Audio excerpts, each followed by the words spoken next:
Hi guys, Rachel here from theconfusedmillennial.com.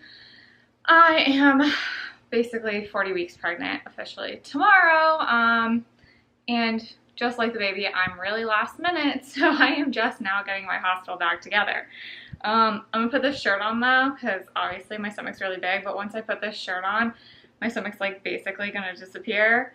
So just here's actual proof of how pregnant I actually am, because all week this week I have been going places and telling people I'm due in a day or two, and they're like, oh my god, no way, you don't look like it, and they're like utterly shocked.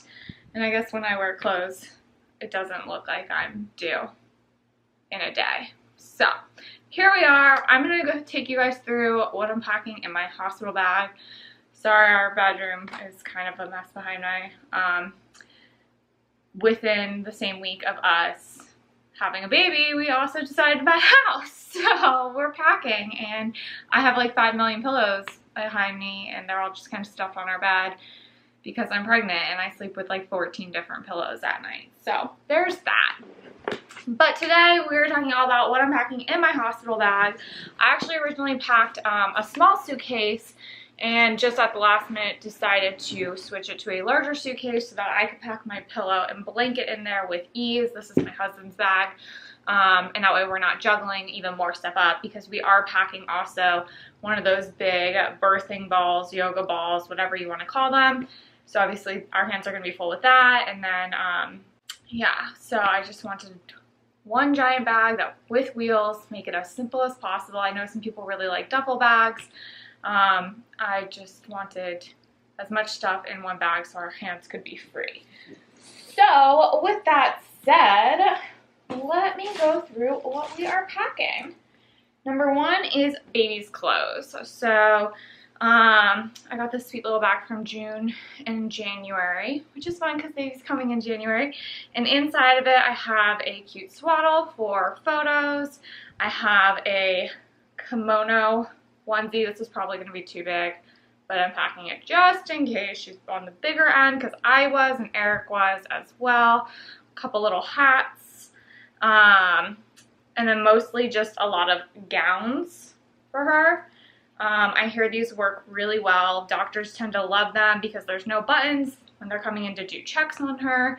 Just lift it up, do what they need to do, pull it back down, quick and seamless. And then I do have like a smaller little buttony onesie and some socks, and that's pretty much it. I just packed a couple of the gowns and the onesies, kimono style and button style, just in case, God forbid, we're there for more than a day. A couple different sizes, things like that. So all her stuff's in here. I decided to put it in this bag because all this stuff was washed with baby detergent, and I figured it was better to just keep it all kind of separate. So that is for baby. For me, what I packed were a couple pairs of elephant pants. If you guys follow me on Instagram, you know that I love these. I'm wearing them right now. I have like 20 pairs. You get them really cheap. Elephantpants.com, I think. I've gotten like, I usually get them on sale for like 15 bucks, and I have lived in them during pregnancy. I haven't bought any maternity pants because these have been my go-to. Again, I don't work a traditional 9 to 5, so I probably would have had to wear like real pants if I did, but highly, highly, highly recommend elephant pants whether you're pregnant or not pregnant. They have been fantastic through the transition. I brought, you guys probably see me in these a lot, a couple of my one size fits all MEJ tanks. I'm a big fan of these. I wear these all the time. They're not maternity. Again, I only bought like 2 maternity tank tops. This is also not maternity. It's from Target. The reason I like these is because the arms, maybe I'll show it to you in the gray one so it's easier to see. The arms for these are a really wide cutout, so it makes it really easy when I'm wearing it to just pull the boob out and breastfeed while in the hospital. That was why I kind of stuck with these tanks for the hospital, because again, I haven't gotten like nursing outfits, things like that. I am fortunate to work from home, so I haven't had to adjust my wardrobe too much. And these tank tops, they come in one size, MEJ.com. Big fan of them. I will also, because they are kind of pricey, they're like $40 a tank if they're not on sale. I'll also go on eBay and get them for like $10 used. Like I'm not either of these were used, but like you can find them pre-worn on eBay for like 10 to 15 bucks too. Highly recommend those. This is just a really long sleep shirt. It's Eric's. It's from Urban Outfitters. I'm a big fan of it. So that would be, I mean, I can sleep in all of these clothes, so I didn't pack a lot of like sleepwear, if you will. Obviously bought a robe. This is a really nice chenille robe. I picked it up at Target during the holiday season. It was on sale. Super soft, super cozy. Feels like you're wearing a blanket. I like the chenille robe because I'm in Florida. So what happens for me a lot of times with robes is I won't end up wearing them because they get really hot. That one, it kind of like, it'll trap cold or heat. I'm a big fan of chenille stuff if you're in the South. Couple pairs of thick socks for the hospital. Slippers with rubber grips. And then I did get a nursing bra from Old Navy. It was on sale for like $14. So I have a nursing bra. And then this is just like a bra I got at Target. It's $14. It's really soft. Makes it really easy to whip out the boob for breastfeeding again. So I just tried to keep that stuff pretty minimal. I did pack a couple pairs of underwear, even though everyone says you don't wear them. You just end up wearing the mesh ones. It just felt weird to go somewhere without packing underwear. So there's that. The other thing I packed is, which is kind of a weird thing, and I don't know if I'm actually going to use it, but it doesn't take up a lot of space. It's not the Belly Bandit, but a lot of people recommended the Belly Bandit. I got this one on Amazon for like 15 bucks, and it just, after you give birth, you wear it, it goes around your waist, it helps suck everything back in. A lot of people recommended it to me for a really quick, just postpartum, getting your body back into where it needs to go, and it's just helpful to have. Don't know if I'll actually wear it. My top concern is definitely not getting my body back right away. It's more like healthy baby, making sure we know how to do everything for her, breastfeeding, things like that. But I figured why not have it just in case. It was cheap enough. Like I said, I got it on Amazon for like 10 or 15 bucks.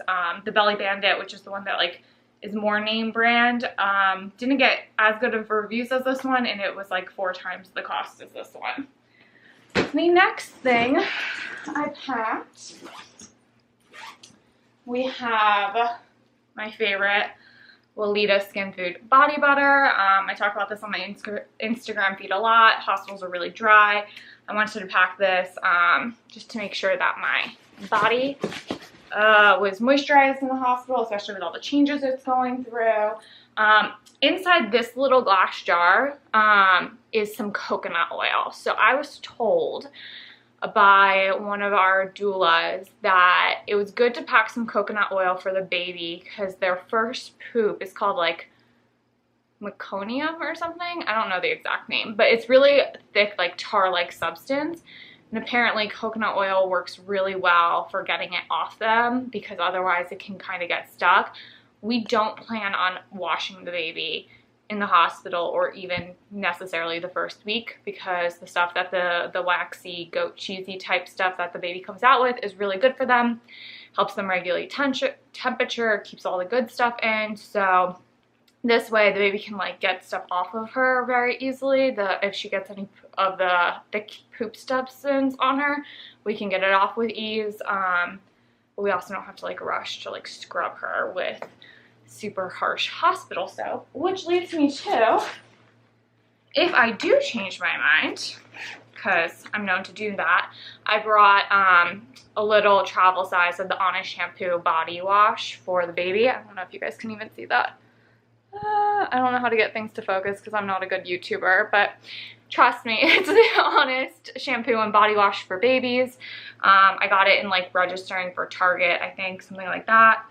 And then just some other toiletries in here, a shampoo and conditioner, a Lolita hydrating night cream for my face at night, nipple butter I decided to pack right away, a little face wash, floss, all that good stuff, lotion just in case for the baby if we need it. I don't think we'll need that though.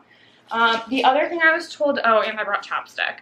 The other thing I was told to pack are baby wipes. So I'm probably not going to use these, but these are the water wipes. They're like the #1 dermatologist recommended. I got them when I registered for one of the baby registries. And just what our doula said, that especially when it came to the baby wipes and body wash that they use at the hospital, it's generally a little bit more chemical filled. I'm not like crazy. I'm not packing any diapers. In fact, the reason I'm switching to a larger suitcase is that, I have more room to steal diapers from the hospital. But that's kind of like where I'm drawing the line. The things that, water wipes, things like that, I want to make sure that we're using the softest, cleanest stuff. But again, I'm not like breaking my neck, because at the end of the day, like, everything's going to be what it's going to be, and you can't control all the things. So, and diapers get really expensive and they go through them so quickly. So that's what's in our little toiletry kit, or rather my toiletry kit for me and the baby. And then packing my own pillow. And I am packing my own blanket. Beyond that, I have headphones that are going to be going in. I have some audios for hypnobirthing, so some affirmations, some guided meditations, things like that. And I am packing, what's in my husband's bag? I guess I should switch that. I packed the iPad, which has some Netflix shows on it. For me, TV is very meditative, so I plan on watching some TV. If labor stalls at all, or if after the baby comes, just as a way to decompress and like kind of disconnect from all the people that are going to be coming in and out of the hospital room. If I'm watching TV, that stuff won't bother me. If I'm not watching TV, I usually get kind of annoyed that people are in my energy space. So that's why I'm doing that. Like I said, I'm packing headphones, and I'm packing snacks, which are over here. So for snacks, what I packed are a couple of these Justin's almond butter packets, some Justin's dark chocolate peanut butter cups because I have the worst sweet tooth, some Annie's fruit snacks. I also have, they're downstairs, these date and fig balls that I'm bringing for energy, some oatmeal balls for energy, milk full bars, which are like kind of like a granola, I don't want to say protein bar, but they're lactation bars to help with the milk supply. So I still have to go down and pack those, but that's kind of what's in our snack bag so far. And I'm packing a bathing suit because our hospital allows birth tubs. So and I'm trying to have an all-natural birth. So having a bathing suit, especially a bathing suit top to get into the tub, is going to be important. The last thing I have is a couple of gallon-sized bags and a cooler from the Orchid Nest, which is local to where we live. And we are doing placenta encapsulation, so that's what the gallon bags and cooler are for. And the other thing that's already in the car, and it's been in the car for a couple weeks, is we are doing delayed cord clamping, but also collecting cord blood. And the reason we're doing that is my husband has arthritis, so we already know that there's a potential use for the cord blood in our family directly. He's really young. He got arthritis, I think, when he was 25, maybe 27. So having something that might help him with that degenerative disease would be really great. Hopefully the baby never needs it.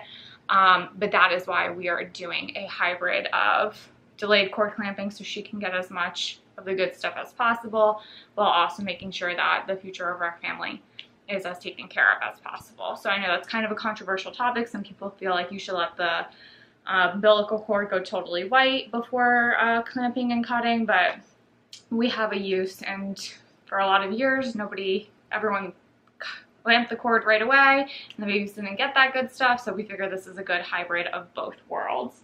And the last thing I'm packing is one of my own towels.